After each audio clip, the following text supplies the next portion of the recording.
அடுத்தபடியாக கருத்துரை வழங்க வழக்கறிஞர் மாரிசெல்வராஜாவை வருக வருக வரவேற்கிறேன்.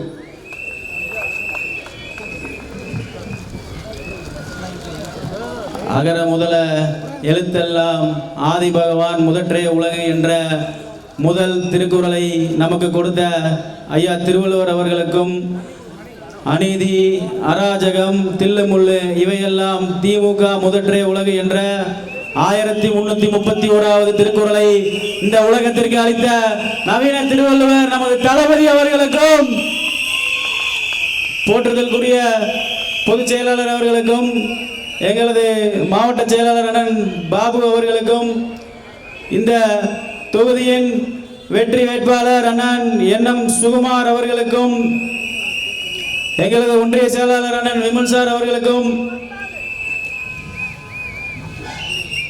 மற்றும் தளபதியின் நெஞ்சில் குடியிருக்கும் தமிழக வெற்றி கழகத்தின் தொண்டர்கள் அனைவர்களுக்கும் எனது அன்பும் வணக்கங்களும். இந்த தேர்தல் என்பது ஒரு கிரிக்கெட் போட்டியை போன்றது. கடைசி 5 ஓவர் தான் இன்னும் மீதம் இருக்கிறது. அதனால் தான் நம் தளபதி அடித்து ஆடக்கூடிய டோனி போன்ற ஒரு வேட்பாளரை நமக்கு கொடுத்துள்ளார். சூலூர் தொகுதியிலே அதிமுக ஒரு முன்னாள் எம்எல்ஏவை வேட்பாளராக நிறுத்தியுள்ளது. திராவிட முன்னேற்ற கழகம் இந்த தொகுதியின் மாவட்டத்தின் செயலாளரை வேட்பாளராக நிறுத்தியுள்ளது. இவெல்லாம் பார்க்கும் பொழுது நான் ஆச்சரியப்பட்டேன். ஐயோ, இந்த மலைகளுக்கு நடுவில் எவ்வாறு தளபதி ஒரு வேட்பாளரை தேர்வு செய்ய போகிறார் என்று நினைத்தேன். ஆனால் மலை அல்ல, இமயமலை போன்ற ஒரு வேட்பாளரை என்று நம் முன்னே நிறுத்தியுள்ளார். ஆம், தமிழக வெற்றி கழக தொண்டர்களே, உங்களிடம் யாராவது உங்களது வேட்பாளர் யார் என்று கேட்டால், சென்னிமலைக்கும் சிவன்மலைக்கும் இடையில் வந்தாரே தீரன் சின்னமலை, அவரை போன்றவர் தான் எங்களது வேட்பாளர் என்று தெளிவாக கூறுங்கள்.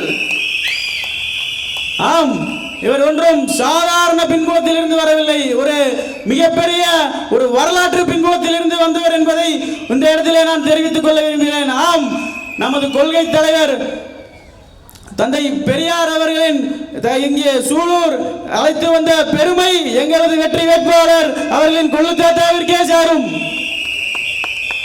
மேலும் 1939ஆம் ஆண்டில் இங்கே அழைத்து வந்து தந்தை பெரியார் அவர்களுக்கு 101 வெள்ளி காசுகளை கொடுத்த பெருமையும் எங்களது வேட்பாளர் அவர்களின் கொள்ளு தாத்தா அவர்களைத்தான் சாரும். அடுத்து நம்ம அந்த தொகுதிக்கு வருவோம். மற்ற தொகுதிகள் மொத்த தமிழ்நாட்டையும் பார்த்தீங்கன்னா நம்ம தலைவர் தளபதி அவர்கள் சொல்லியிருக்காரு, இங்கே 2 பேருக்கு தான் போட்டியே, ஒன்று டிஎம்கே இன்னொன்று டிவிகே அப்படின்னு. ஆனால் இந்த சூலூர் சட்டமன்ற தொகுதியை பொறுத்த வரைக்கும் 2 பேருக்கு தான் போட்டி, ஒன்று டிவிகே இன்னொன்று அந்த அடிமை அதிமுகவுக்கு தான். 2 பேருக்கு மட்டும்தான் போட்டி. திமுகவை நம்ம கன்சிடர் பண்ண வேண்டிய அவசியமே இல்லை. ஏன்னா இந்த கோயம்புத்தூர்ல திராவிட முன்னேற்ற கழகத்தை வளர்த்தெடுப்பதற்கு எந்த ஒரு நிர்வாகிக்கும் வக்கில்லாத நிலையில் இன்று திராவிட முன்னேற்ற கழகம் இருந்து கொண்டிருக்கிறது. அதனால்தான் இதை வளர்த்தெடுக்க கரூரில் இருந்து ஒரு நிர்வாகி இங்கே வருகை தந்துள்ளார். அவரை எனக்கு முன்பு பேசிய சகோதரர் ஸ்ரீகர்ஷன் சொன்னது போல அதே வேகத்தில் அவரை திருப்பி அனுப்ப வேண்டிய பெருமையும் நமது கோவை மக்களுக்கு தான் உண்டு. மக்கள் யாரும் ஏமாந்துடாதீங்க. அதிமுக காரன் கெஞ்சுவான், அவனுக்கு எப்படின்னா கால் கொஞ்சம் லைட்டாக விலகி இருந்தாலே காலில் விழுந்து ஓட்டு கேட்பான். யாரும் நம்பிடாதீங்க.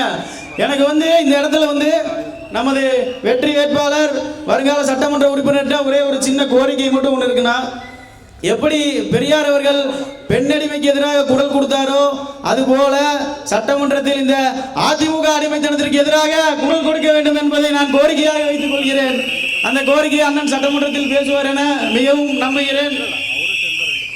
அப்புறம் இன்னொன்று, எல்லாரும் நினைச்சிட்டு இருக்கிறாங்க எல்லா கட்சியும் கூட்டணி வச்சிருக்கு, டிவிக்கே தனியாக இருக்குது, அப்படியே ஈஸியாக அடிச்சிடலாம் அப்படின்னு நினைக்கிறாங்க. ஆனால் அவர்களுக்கு ஒன்று தான் சொல்லிக்கிறேன், எதிரில் நிற்கிறது சாதாரண ஆள் கிடையாது, நம்மளுடைய தளபதி என்பதை தெளிவாக சொல்லிக்கிறார். ஆக இன்னும் 30 நாளில் இந்த சூலூர் சட்டமன்ற தொகுதியின் வேட்பாளராக அமர இருக்கும் அண்ணன் அவர்களுக்கும் மற்ற நிர்வாகிகளுக்கும் நன்றி கூறி விடைபெறுகிறேன். நன்றி, வணக்கம். நாளை நமது